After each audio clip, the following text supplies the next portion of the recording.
ये कहानी है लक्ष्मण और रेखा की। लक्ष्मण और रेखा दोनों पति पत्नी हुआ करते हैं।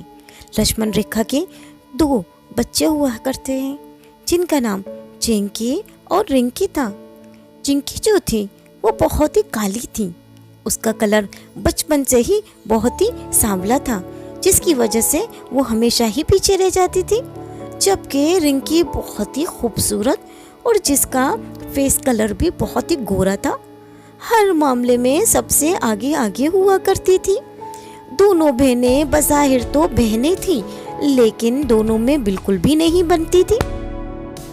चिंकी रिंकी से कहती है, अरे रिंकी, तुम ना आज मुझसे नहीं बचोगी। मैं आज माँ बाबूजी को सब कुछ बता दूंगी कि तुम किस तरह से मुझसे होमवर्क करवाती हो और किस तरह से सारे स्कूल का काम करवाती हो। अरे पेपर में मैं तुम्हें याद करवाती हूँ, पेपर में तुम्हारे बदले दे रही हूँ और वाहवाही तुम ले जाती हो। ठीक है, आज तो मैं पक्का बताऊंगी माँ को। अरे चिंकी, तुम और माँ बाबूजी को सब कुछ बताओगी?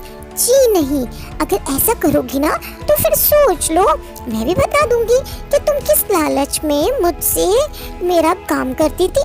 मैं भी बता दूंगी कि तुम मुझसे डेयरी की चॉकलेट लिया करती थी और एक लेसन के पूरे 20 रुपए लिया करती थी। ठीक है, जाओ जो बताओ। फिर तो भाऊजी तुम्हें ही डांटेंगे, क्योंकि भाऊजी तो मुझसे बहुत प्यार करते और तुमसे नहीं करते। चिंकी ये सारी बातें रिंकी को कह के वहाँ से चली गई। रिंकी तो जोरों कतार बहुत ही रोती है और मन ही मन में सोचती है कि उसका तो कोई भी नहीं है। एक दीदी है, वो भी उसे डांट टपक रहती है। बाबा जो हैं वो तो प्यार ही नहीं करते। एक माँ ही है जो मुझसे प्यार करती है, बाकी तो कोई मुझसे प्यार ही नहीं करता। इतने में चिंकी की माँ आती है। चिंकी को ऐसा रोता हुआ देख के और बड़बड़ाता हुआ देख के बड़ी ही हैरान हो जाती है। चिंकी की माँ कहती है, अरे क्या हो गया है बेटा, तू क्यों रोई जा रही है?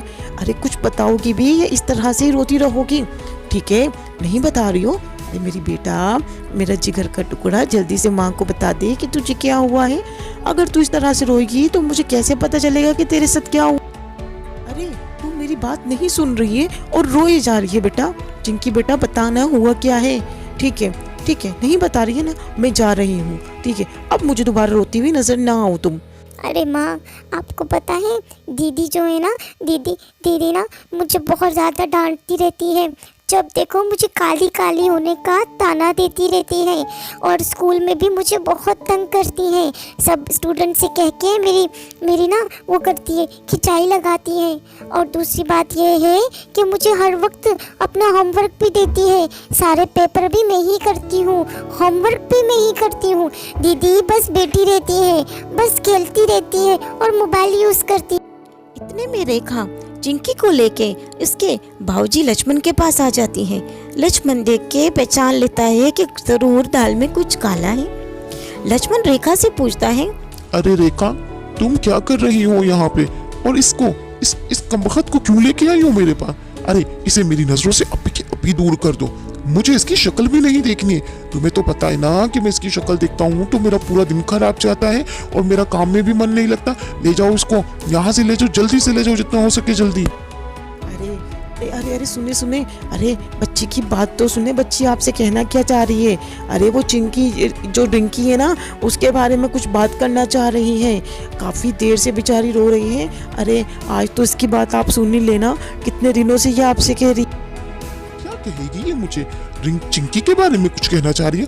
देखो, चिंकी के बारे में मैं एक लफ्ज भी सुनना नहीं चाहूंगा।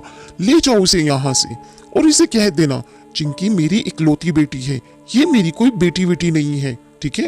अरे देखो तो सही चिंकी कैसी है, मेरी तरह बिल्कुल खूबसूरत, गोरी, और ये पत्नी कब वक्त किस पे चली गई है तो मेरी बेटी, लेकिन बेटी कहते हुए भी मुझे अफसोस होता है इसे। चलो उसको जल्दी से यहाँ से लेके जाओ, नहीं तो अच्छा नहीं होगा।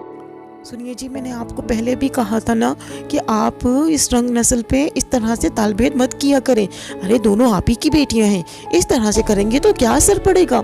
बाबूजी, आप मुझसे प्यार नहीं करते ना, लेकिन आपको मैं एक बात बताना चाहती हूँ कि चिंकी दीदी जो है ना, वो सिर्फ मुझसे होमवर्क करवाती है। वो जो इतनी अच्छी पोजीशन में आती है, उसके बदले टेस्ट भी मैं ही देती हूँ, एग्ज़ाम भी मैं ही पास करती हूँ और हाँ, जितना भी होमवर्क है उसको मैं ही करवाती हूँ। उसको मैथ से लेके साइंस से लेके इकोनॉमिक्स तक सब कुछ मैं ही पढ़ाती हूँ।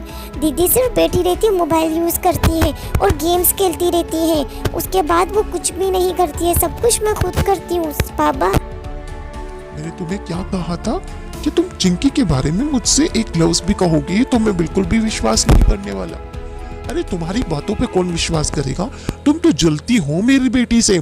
चलो तुम यहाँ से अपनी माँ के साथ जाती हो कि या फिर मैं एक लगाऊं तुम्हें जोर से थापा, ठीक है? दोबारा यहाँ मत आना मेरी बेटी की शिकायत लेके, ठीक है? यहाँ पे चिंकी की जो माँ है वो उसे छोड़ के किचन में काम करने के लिए चली जाती है और चिंकी बेचारी फिर से रोना धोना शुरू कर देती है। क्यों भला? क्योंकि माँ ने सिर्फ उसका साथ दिया, भाऊजी तो उसकी एक बात भी नहीं सुन पाए और ना ही वो कुछ कर सकते थे। बस रिंकी ने सब कुछ अपना ऊपर वाले के हवाले कर दिया। इसके बाद क्या होता है, अचानक से लक्ष्मण नीचे गिर जाता है चकरा के और दोनों बेटियां सामने होती हैं। लेकिन होता कुछ अलग है। चिंकी जो है वो बहुत ज़्यादा रो रही होती है अपने बाबूजी को इस हालत में देख के, जबकि रिंकी फ़ोन पे लगी हुई होती है, अपने दोस्तों से गपशप कर रही होती है। रिंकी को तो कुछ होश ही नहीं होता। यहाँ पे रिंकी जो है वो अपने बाबूजी के लिए एक गिलास जूस लेके आती है। रिंकी का बाबूजी ये सब चीज़ें देख के बहुत अफसरदा हो जाता है। वो ये कहता है कि मैंने चिंकी के साथ क्या क्या किया और उसने मेरे साथ क्या किया। इस तरह से राखी जो है वो अपने पति को समझाती है और कहती है, सुने, मैंने आपसे कहा था ना कि आप रंग वगैरह में तालबेद करते हैं। देखिए ना, आपकी बेटी ने आज आपकी जान बचाई है। अगर वो टाइम पे नहीं आती तो पता नहीं क्या कुछ हो जाता।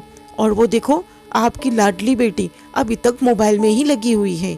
आपको तो उसने देखा भी नहीं एक आंख भर के, और आप। अरे बेटा, मैंने तेरे साथ बहुत ही गलत किया है। मैंने हर वक्त तुझे डांटा ही है। बेटा तू मुझे माफ करेगी क्या? बेटा आना, मैं तुझे प्यार करूं, आ मैं गले लगाऊं। राखी तुम सही कहती हो, औलाद औलाद होती है। बस यही सारी चीज़ें देख के तीनों राखी, चिंकी और राम जो होते हैं लक्ष्मण आपस में सिर्फ और सिर्फ मोहब्बत की निगाहें रखते हैं।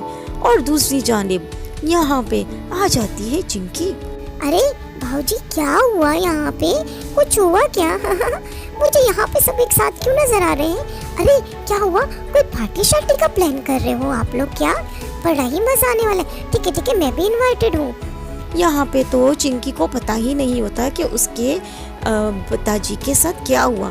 ये सारे गौर फिक्र से इस चिंकी की तरफ ही देख रहे होते हैं और इसको अपने हाल पे छोड़ देते हैं। बड़ी ही हकारत भरी निगाहों से राम देखता है और कहता है कि ये मेरी बेटी है जिसको मैं इतना चाहता था और इसकी वजह से मैं अपनी छोटी बेटी को धुतकारता था।